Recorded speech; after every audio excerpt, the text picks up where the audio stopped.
તમે જે રીતે મને જોઈ રહ્યા છો, જે રીતે મારો ચહેરો વાંચવાનો પ્રયત્ન કરી રહ્યા છો, કે ક્યાંક હું તમારી સાથે કોઈ છળકપટ તો નથી કરી રહ્યો ને?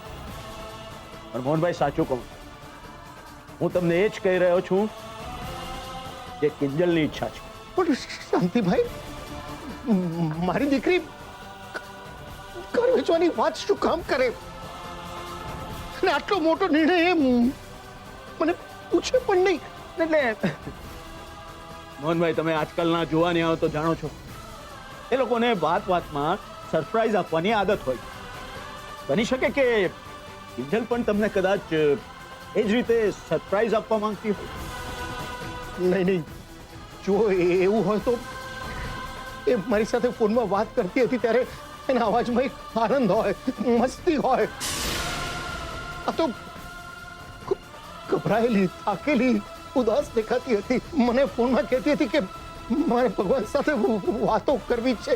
મોહનભાઈ, બની શકે કે એને બીજો કોઈ પ્રોબ્લેમ હોય. બાકી જ્યારે મેં એને કહ્યું કે હું તને જગ્યાના બદલામાં મોટી જગ્યા અને રોકડા પણ આપીશ, તો એ તો બહુ ખુશ થઈ ગઈ હતી. હા, અને ખરેખર કહું છું મોહનભાઈ, આ 3 લાખ રૂપિયા એ જગ્યાના ટોકનના જ છે. નહીં, મારા માનવામાં આ વાત નથી આવતી. નહીં. એટલા માટે મોહનભાઈ કે તમે અત્યારે મૂંઝાયેલા છો, અને આવી પરિસ્થિતિમાં માણસ પોતાની નિર્ણય શક્તિ ગુમાવી બેસતો હોય. બાકી તમે જ વિચારો, હું શું કામ તમારી સામે ખોટું બોલું? મને શું પડી છે? ને મોહનભાઈ, જો તમે આજે મારી પાસેથી આ પૈસા નહીં લો, તો બની શકે છે કાલે કોઈ દાદાગીરી કરતો ગુંડો તમારા ઘરે આવે અને દાદાગીરી કરીને તમારું ઘર ખાલી કરાવે. એના કરતા મારી વાત માનો, આ પૈસા લઈ લો. એટલે આમાંથી 2.5 લાખ રૂપિયા તમને કિંજલના ઓપરેશન માટે અને બાકીના 50,000 રૂપિયા મેડિકલ એક્સપેન્સીસ માટે કામ લાગશે. લો, લઈ.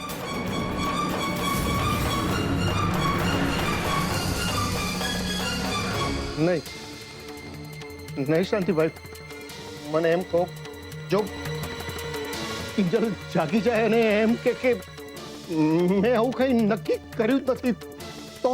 જો મોહનભાઈ, તમે પણ અહીંયા જ છો અને હું પણ અહીંયા જ છું. ને મોહનભાઈ, ખરું કહું તો જે રીતે કિંજલનો એક્સિડન્ટ થયો છે એ કદાચ બચી ન પણ શકે. ના, એટલે હું કહું છું કે એવું બની શકે, બનશે જ એમ નથી કહેતો. તો પછી તમારે શું આખી જિંદગી એવા અફસોસ સાથે જીવવું છે?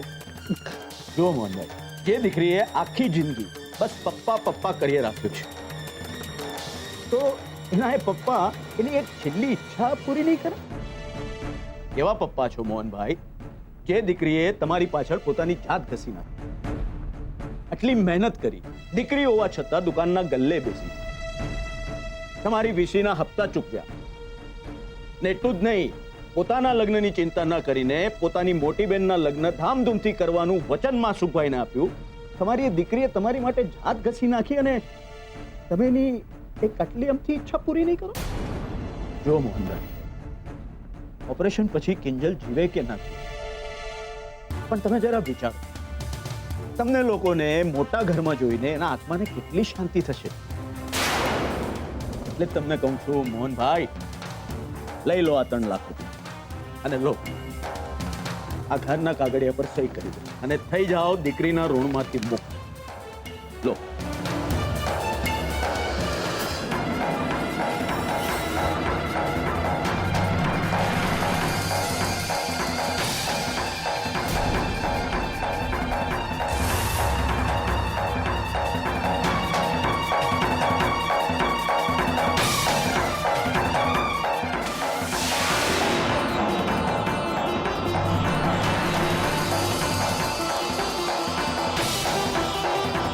વિચારો છો મોહનભાઈ?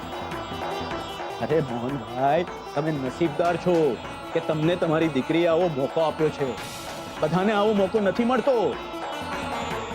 મોહનભાઈ, સાચું કહું, કરી નાખો આ કાગળિયા પર સહી, લખી નાખો ત્યાં મોહન ભટ્ટ, અને પછી જઈને તમારી દીકરી કિંજલને કહો કે તારી ઈચ્છા મેં શિરોમાન્ય રાખી છે.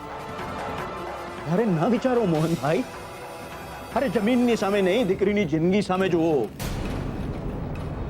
જો લોકોને ખબર પડશે ને તો આખો સમાજ તમને સ્વાર્થી કહેશે, અરે થૂ કરશે તમારા પર. ને એટલું જ નહીં મોહનભાઈ, આજ પછી જીવનમાં કોઈ પણ દીકરી પોતાના બાપનું સપનું પૂરું કરવા ઊભી નહીં રહે. અરે મોહનભાઈ, આપણા સમાજને આજે કિંજલ જેવી દીકરીઓની જરૂર છે. વિચારો નહીં, કરી નાખો સહી.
કે પછી આપણા કાનુડા માટે સરસ મજાની રાજકુમારી મળી ગઈ.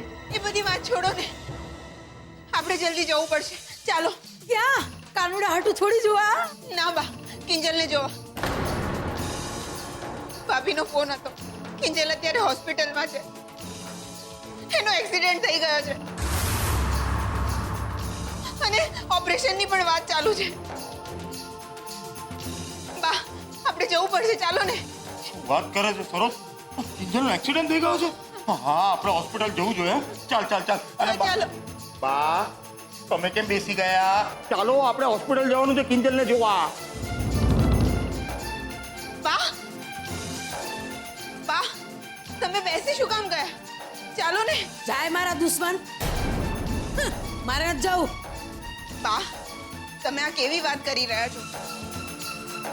કિંજલ આપણા ઘરની દીકરી છે અને તમે એના દાદી છો. દાદી જો અત્યારે હોસ્પિટલમાં હોય તો આપણા બધાની ફરજ બને છે એને જઈને મળવાની, પ્રાર્થના કરવાની. ચાલો ને બા. સાચી વાત તારી, પણ એ બધું ક્યારે થાય? આપણે નાતની અંદર હોઈએ ત્યારે. પણ આપણે તો નાત બહાર છીએ ને. અને એ પાછી કોની મહેરબાની થી? તારી દીકરી કિંજલની. મારું માન જો રહોડું આ બાજુ છે. જા અને મસ્ત મજાની ખીર બના. હું કેસ રગલા? ગળ્યું ઈ ગળ્યું અને બાકી હંધુય પડ્યું.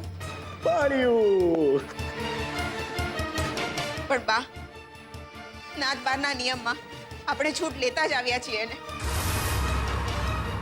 રાંદલ મામા પણ આપણે મોટા ભાઈના ઘરે ગયા હતા કે નહીં? અને મારો જીવ બચાવવા કિંજલ ને ભાભી અહીંયા આપણા ઘરે આવ્યા હતા કે નહીં? ઈ હંધુય સાચું, પણ ત્યારે નાતબાર મોહનનું ઘર હતું, આપણું નહીં.